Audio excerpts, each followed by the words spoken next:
All right, everybody. What a treat we have here with us today to talk a little bit about a show called Deal or No Deal Island.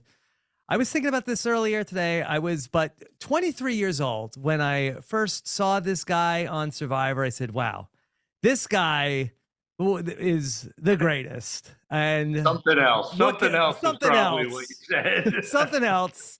And now here he is back from Deal or No Deal Island to talk about what we're going to see on Monday night. It's Boston Rob Mariano. What's up, Rob? It's been a long time. It's good to see you, brother. Yeah, it's been a few years since we caught up, so I'm so excited to catch up with you, along with Jenny, who's going to be covering Hello. a Deal or No Deal Island with us. Rob, what's new? I mean, the kids are getting older. We just got a new house over here, so I'm in the middle of transitioning to moving. For the first time in almost 20 years, we ran out of bathroom Wow. space with 5 women in the house, and yeah, so we bought a new 40-year-old house, is what we bought, that needs everything done Younger to than it. us. Yeah, well, just barely. But yeah, it needs everything needs to be renovated. So I've been working on that. And in the meantime, still running back to the island here and there. This Yeah. opportunity came up. So I was like, okay, this is different. Okay. So you're going back, and I got to know, what was it about Deal or No Deal Island that made you, because you're not somebody that's going to go do every single show that comes your way. I feel like Right. that you're pretty selective about you could do anything, and I feel like that it takes a lot for you to want to go back out there. So what was it that they told you about Deal or No Deal Island that made you want to go back?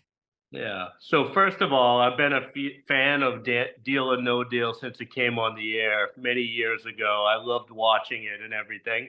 And that combined with the fact that this is like a new show, something that's never been done before, and we could kind of like we didn't even know the rules until we got out to the island. So trying to figure out the strategy for the first time, being part of the inaugural season, and having the element of chance and luck combined with strategy and competition on a tropical island somewhere, it just kind of rang true to me. And I said, you know what? This is something I want to be a part of. Now, I know Yeah. you and Amber, you did the Amazing Race, but really it's been Survivor has been the thing that people really know you for. Is this like Brady going to the Bucks to you to start off this new thing on Deal or No Deal Island? I mean, I'll tell you what, Rob, you and I have both been through that experience, so we know how hard it is physically, right? Strategically, and of course, socially, but physically in particular. And the first time when I was out on Deal or No Deal Island, this is the banker's private island. So we're not exactly slumming it out there. And the first time someone handed me a bottle of water, a cold bottle of water, I Yeah. felt like I was doing something wrong at first drinking it, but Okay. very Luxury. quickly I got used to it and I enjoyed it. Yeah. So, okay. So on Deal or No Deal Island, and Jenny and I watched the 30-minute preview on Peacock, which everybody should check out. It's a good slice of the show. We didn't see where you sleep, where you're staying. So Yeah. they have like a nice setup for you. Like You'll Ponderosa. probably see it in the premiere, and I'll tell you, it is beyond luxurious. I mean, it's glamping to the next level. It was like we're at the Four Seasons, Rob. Better We than had some of those breakfast. shelters you've made. I mean, I do a good job with the shelters. They blew it out of the water. Okay. We had these luxurious glamping tents. There was a pavilion area. We had 3 meals a day. So the survival aspect was not a part of this show. And really, like, that's kind of part of what intrigued me to do it also, is that this show is not Survivor.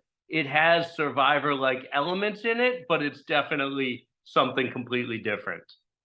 In the preview, I think Ben asked for vodka in his cucumber water for the next time. Like, do we go that far with it? Is that how I luxury mean, you're there's no going? alcohol, I'll tell you that. It's not The Bachelor. We kind of already combined The Bachelor and Survivor, and that was another thing I did almost 19 years ago now. So Rob was there for that too. But no, there's And they no gave us a bottle of alcohol. booze then too. They did actually.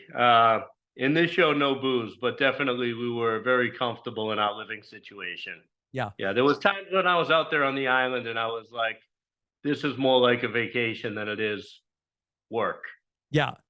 No doubt, compared to what you're used to. But you're out here with these new players, and there's a lot of money at stake on this show. Is this for you when you hear about this? You've done Survivor all these times. That you feel like is this the easy money for you, where it's like, okay, there's going to be a bunch of these rookies, and I'm going to take the banker for all that he's worth.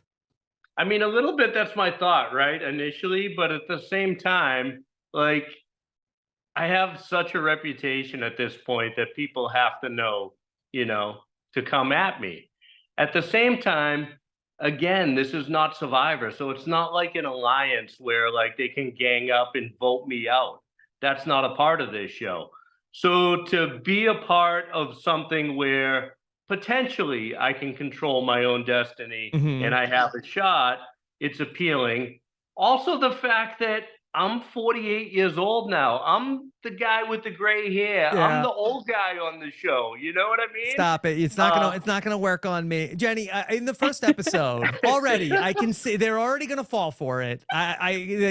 Already like he's already like, oh, you see what that other guy is doing? Oh, yeah, trust me. Yeah, it's this other guy that's a problem. Rob. You and I both know in the first episode of a show, you don't do something to put the target on you. And if you do, if I happen to point it out Yeah, to other yeah. people, I feel like I'm just doing a service to them. No, I just feel I'm saying like it's gonna work. I feel like they're gonna fall for it. I know you They can't always say. do. Yeah, yeah. I see where this is going. I've seen this movie.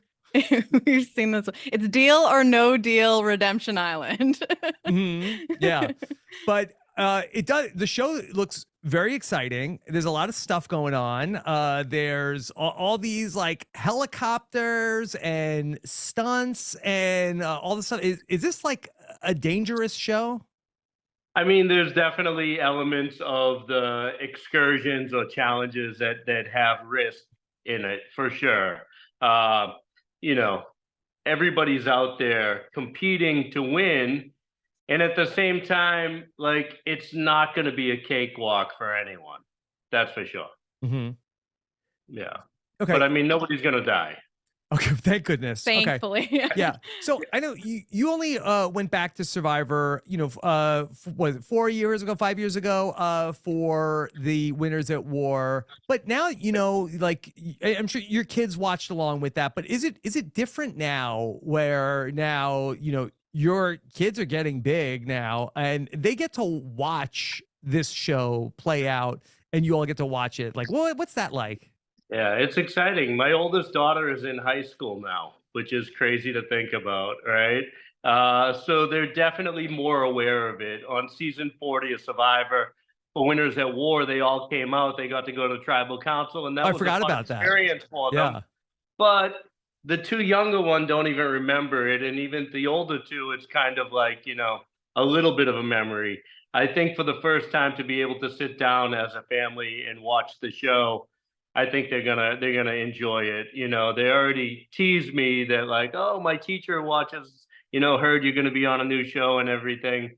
So it's kind of a balance of like, Dad, do good and don't embarrass me in front of my friends.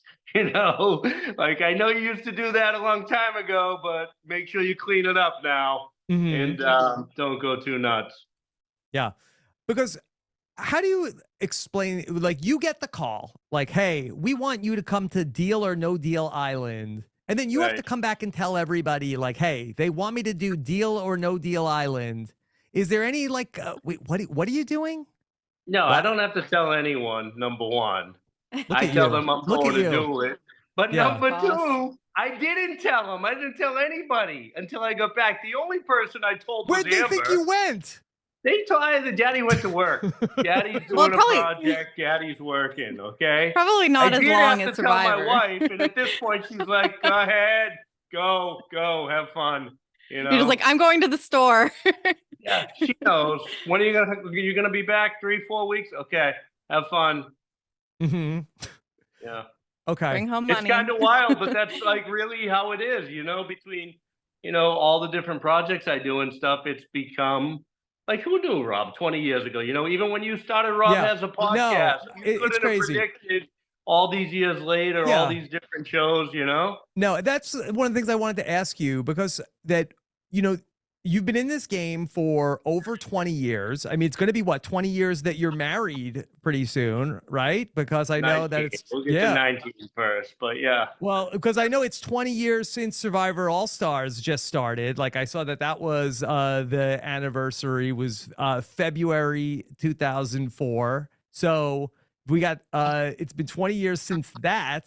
And the thing Yeah. is, like, it's never gone away. It's never died down. And now people are watching these shows and they're seeing you for the first time.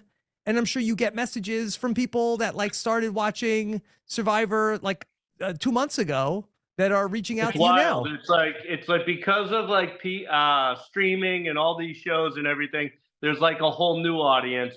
I used to get a lot of, my mother was a big fan, and now I get a lot of, my grandmother loved watching you. So you can see the evolution that we're getting older. At the same time, like some of the granddaughters and grandsons are watching now too. Mhm. So I don't know. It's cool to be a part of reality TV the way we did it and to have been there from the beginning. To see the evolution of the whole thing is, pretty special, and I'm proud to be a part of it, and I've enjoyed the ride for sure. Okay. So you've seen it all. What makes this show different than Survivor? I think from an audience point of view, they're really gonna enjoy the unpredictability of this show. You can't, okay, so from a contestant point of view, like I love to control the game, I love to get my alliance and do my thing and whatever. Impossible with this format. Completely impossible to do. You have to be willing to be flexible, and there's so much that's outside of your control. There's a huge degree of variance in luck in this show that makes it really exciting for the audience, but tough to navigate as a contestant. I'll give you an example.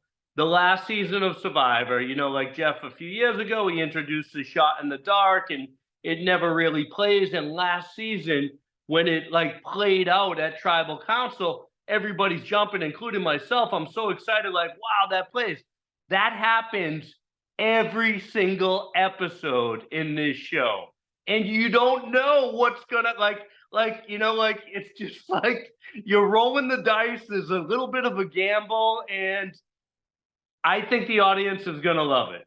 I really do. I think for sure that unpredictability of what's gonna happen every single episode sets it apart. You don't need a tribe switch. You don't need some kind of gimmick. It's naturally built into the format of the show, which you'll see as soon as the first episode comes. Does that take some of the stress off too, where it's like, obviously it sounds like there's a lot of strategic elements and some twists, and you want to have good relationships with people, even though alliances don't appear to be something that are a big part of the game. But there being such a giant piece of luck, does that kind of take some of the pressure off of you being like, I can only do so much and then it's out of my hands? Where I think with like Survivor, people are constantly like thinking that there's a way that they can, control things and even impact luck. Yeah. So that's a really good question, and you're really perceptive to ask that question. And I think for me personally, I can't help but to always try to find the edge. Where is the edge? And then how can I push it even further? Right? No matter what it is. And very quickly you find out the deal and no deal portion of the game is luck, right? Everybody knows that. There's a little bit of math and odds in knowing what cases, like the percentages of when you make a good deal or not, because you have to understand in the format of this game, it's twofold. Not only when you face the banker, are you trying to bank money to go towards the final case, but you also, in order to stay in the game, you have to make a good deal. So whether you take the banker's deal, then the money that you take has to be more than what's in the case versus, if you don't take the deal, then your case has to be better than what's still left on the board. So it's twofold. At the same time, I think, like, me personally, I always am going to push that edge, Jenny. I think, yeah, kind of like what you're saying, like a lot of times on Survivor, when people after the fact, they have emotions or they feel like, oh, I could have done this better, I could have done that better. I think in a way you're perceptive to notice that, like, sometimes when it's like just a luck thing, like if you pick this case or this case and one you're safe and one you're not, you just picked the wrong case and there's not much you could have done about it. So I think it would alleviate some of the bad feelings, At the same time, it doesn't stop you from wanting to try to figure out how to control it, if you may. Still Rob, losing some sleep. how much does playing poker prepare you for something like this? A lot. And life and business and in my day-to-day stuff. So, like, a lot of poker is risk versus reward. But it's also about being observant and paying attention. And I think, like, as time's gone by, 20 years ago, Rob, to me now, I'm definitely more calculated in my decision making now than I was then. So also being perceptive to watch the other people, to listen more than you speak, like these type of things that, like, you don't even think about. Nonverbal tells, actions. Poker is a really good game that would prepare you for not only reality TV, but life in general. I think trying to find balance in these games, in poker and in life, is like really, like, the end all, like, position number one, if you're able to do that. Can you talk a little bit about working with the host of the show? Joe Manganiello is the host of Deal or No Deal Island, and you've seen a few of these hosts in action. How's Joe doing? Joe, the first day he showed up, he's standing up there. He's got this shirt on. It looks like Z Cavaricci's. He's got loafers on in the jungle with the shirt open. And I'm just thinking to myself, who is this guy? Like, what are we doing here? And I got to tell you, I am 100% one to admit when I'm wrong. And my first impression could not have been a bigger 180. This guy loves games. He loves strategy. He loves reality TV. And he has an awesome sense of humor. This is kind of like off the cuff, but at the first excursion, we had a back and forth exchange. And I just wanted to kind of gauge, like, where he was at and if he could handle my sarcasm and whatnot. So he made a comment about the LA Lakers, and I may or may not have flipped him off. And we had a good laugh about it after, but I wanted to see if he could take it. And I got to tell you, he's in for it. He's in for the long haul. He knows his stuff.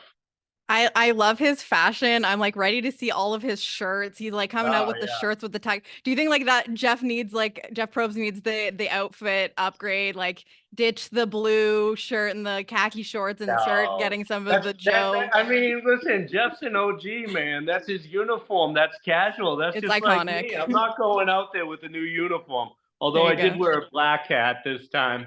But I think people would would be talking a lot of smack about Jeff if he tried to switch it up at this stage. He's kind of got his thing, and that's it. At the same time, Joe brings, that same enthusiasm that Probst has, but it's different. He's different in his approach. He's different in the way he deals with the contestants, and I think he's found, a new home for himself here. I saw that there's like a lot of snakes that is sort of from the commercial. Do you care about snakes? I hate snakes, bro. Yeah, I don't like them. To the point where a few months ago, my kids, like, they know I don't like snakes, and they had a rubber snake, a fake rubber snake, and I was playing poker, and they put it on the doorstep, and they set up a camera, a phone to film my reaction. And I came home and I saw it. I jumped back and I like went to the garage to get like a shovel or something to like get it away from me. And they got the whole thing on video. So yeah, snakes are not my thing. Yeah. I'm not really afraid of much, but I don't know. I don't like snakes, you know? Yeah. I don't remember it ever coming up on Survivor about you dealing with snakes. There's a lot No. on this show. Yeah, I mean, we're in the jungle, you Yeah. know? You'd be surprised to find out we were back in well, you and I were back in Panama. Ah, yeah, because it I was said wondering where it was. location unknown on the screen. It's I like, might not have supposed to say that. yeah. Oopsie. No, did you know anything about Claudia Jordan before you came on this show? I did not. No, I met Claudia my first day when I saw her there. Yeah. What's she like? I like Claudia. She's like very what you see is what you get. And I can appreciate that. It's very East Coast, very, I say Boston, but it's very East Coast. And she makes no bones about who she is, and you know where she stands. And like, to me, I love that. Whether I agree with it or not, I know where Claudia is. So, yeah. It seems like a lot of the cast, like from what we've seen, at least in the preview, are you know, our gamers are ready to play hard, like are very much ready for this to be a real competitive, you know, strategic kind of show. And even just seeing like how everyone handled the first excursion in the mud and all of that, like it seems like Yeah. everyone came to play. There was a standoff for those red cases. At first, nobody wanted to, you know, even I grabbed it as like a backup plan to have it, but everybody's definitely strategically minded. The thing is, like, and I really don't know how to word this. I don't want to give things away, but this show, we don't know what it is yet. Like, we don't know what it is rules yet. are. Like, we don't know like we don't know what's gonna happen. Like, we don't know anything. Like, we just got the rules when we got there. So, you know, I have a background of playing Survivor, playing The Amazing Race, doing these competition shows, but this is not that show. So it's like trying to find out, do you make an alliance? Do you not make an alliance? Do you play hard from the beginning? Do you not? Like, where is the line? And like, people are looking at me, they know who I am. I'm looking at them and I'm like, is this necessary? Because the worst thing you want to do is go nuts when you don't have to, right? You don't overplay your hand before, you know, before all the cards are dealt. And so I think that's unique about this show is that like you get a live look of us trying to figure out the strategy from the outset, kind of like the first Survivor with Hatch saying, look, I'm gonna make an alliance, and like, what's that, you know? And it's like, should that be done? So I think that's gonna be fun to watch. So out of this whole cast of people, how many of them know who you are from the start? Not everybody knew who I was, but the people that did know who I was very quickly informed everybody. Yeah. So, is it better for you? I'm not trying to hide it, Rob. Yeah. You know what I mean? No, because it could go either way. Brother. Yeah, it could go either way because I feel like that, you know, the people, I know who he is, I want to work with him, or I know who he is, like, oh, I got to watch out. So what do you prefer? Would you prefer that everybody knows you, or you prefer that they all have no idea? It kind of depends. Well, first of all, I think it's kind of ridiculous. Like they're not going to not know who I am at this point, right? So like, my bad, then my the mistake. question is, do I need them in order to move through the game? Do I need their help? Do I need, you know, is there anything they can do for me? Or does it matter at all? You know, so I kind of had to figure out that part of it first. Well, you can also be saying like, this isn't the same game, right? So Well, it's not, and you'll see, like, with the format, so each excursion, there's, some type of an adventure to gather cases that are in the jungle, right? And the two people on the bottom are basically, fighting. Those are the ones that are going to get chosen between to play Deal or No Deal by whoever finishes at the top, Yeah. right? And then the people at the bottom, one of them is going to play, the other one's not.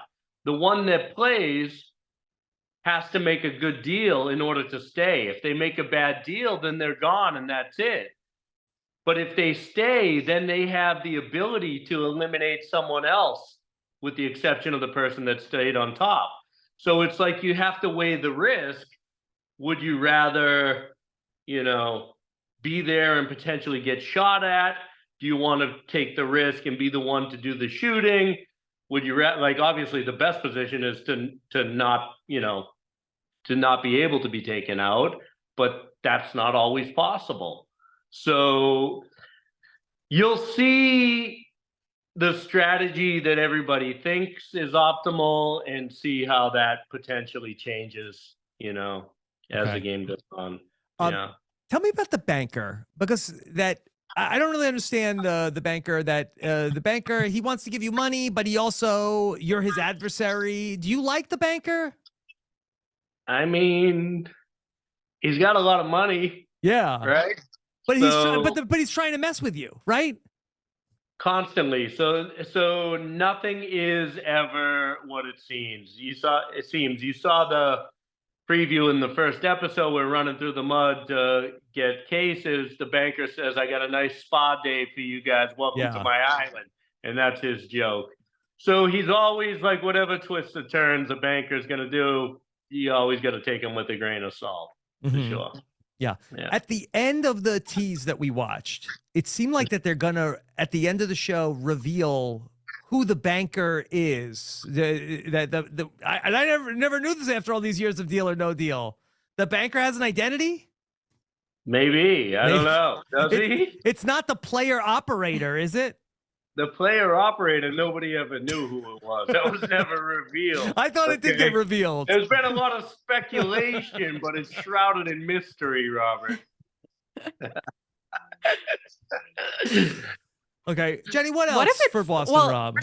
I was just gonna say, I mean, Rob, you can't let us know who it is if it gets revealed, but there's been a lot of talk of the fact that Howie Mandel is not involved. He's an executive producer of the show. What if it's Howie? He's got a lot of shows going on right now. Maybe he said, "I'll be the banker." Joe, you host. I'll be the banker. Howie Mandel is the banker. I'm just like, maybe, what a fun concept. Yes. Maybe no. Maybe go. I can't say that. You have to watch to find out. You remember that one, Bobby? You remember that? What thing? From The Departed. Maybe yes, maybe no. Yeah. Maybe it's not else. Ethan Zahn, is it? Unlikely. It's also Ethan Zahn. He's just back in Kenya. Nairobi. Where were they? Kenya, I think. I think so, yeah. Anything else you want to tell us about the show? I'm excited to, we're be a part of excited it. too. I think people are going to be excited to watch it. It definitely came kind of like out of nowhere, and I think like it has the potential to be a very long running format. Yeah. So. Let me ask you, how are you feeling these days about these shows? Is this sort of like reignite you to want to do more stuff? A little bit. I've been having fun doing the renovation show with CBS, but obviously, like everybody's watching The Traders now. There's a lot of past Survivor contestants on it. Sandra was over in Australia doing Survivor Australia before that. I don't know. I think there's a little bit of a resurgence of like reality competition stuff, and I think it's entertaining. So yeah, I'm happy to be off the cuff. You're open. Hey, you never know, Rob. Okay. You never know. It's right. the right thing, Make the offer to Rob, and then he'll either accept or say no deal, right? I mean, yeah, that's how it goes. Either you make a deal or you don't make a deal. one way or the other. But either What if way, call him. Let's do a bunch of cases of reality shows that we could Oh, put how you about on, that? Rob. And then you were doing Deal or No Deal, your next appearance. Let's get through this one first before we start signing me up for other ones. Okay, I got to finish renovating this house and move my family. Hold on, and the then, banker's on the phone, Rob. Oh. House of Villains is on the phone. What is it? Make a deal. House of Villains is on the phone. I'm sorry, I'm getting a bad connection. I think. Oh no! I think that might be the end of the interview. Oh man, it sounds like no deal. You hate to hear it. Okay. All right. Anything else you want people to check out? The cookbook? I'm good, bro. Okay. I can't wait for everybody to see this show. I'm so happy to see you after all these years. Yeah, we got to get together in person. It's been a few years. I live in Raleigh, North Carolina now. I heard you're back on this coast. I'm back on the East Coast, ready to go. Not too bad. I'm maybe if I get through there. I go through Charlotte. Is that near Charlotte? Yeah, it's a couple hours away. Okay. Well, that's not going to work, but maybe we'll see each other somewhere. You guys meet halfway. I mean, I'm coming through Charlotte, and you're going to drive a couple hours. That's too far. No, Rob would do it. Well, hold on, Jenny. He's making some good points. Okay. Yeah. But we're doing Deal or No Deal. You guys meeting up. Yeah. Okay. Dinner. The phone works. Yeah. We don't have to go. New York or in Boston. You still get back to New York? Yeah. That's the nice thing about being over here is that I get to get home a lot more. So who knows? Somewhere. Maybe in Reno, Nevada again. Maybe way back. I think we saw each other in Reno one year, right? A couple years, I think. All right. So check it out. Deal or No Deal Island kicks off on Monday, the 26th. It's a 90-minute premiere. Check it out. See what Rob has up his sleeve here on the Deal or No Deal Island. And Rob, I appreciate you making some time to talk with us. We're really excited for the show. Cesternino, always good to see you, brother. Always good to see you too. Pleasure to meet you too, Jenny. Yeah, thanks so much, Rob. Okay, we'll be watching. Okay, take care. The great Boston Rob.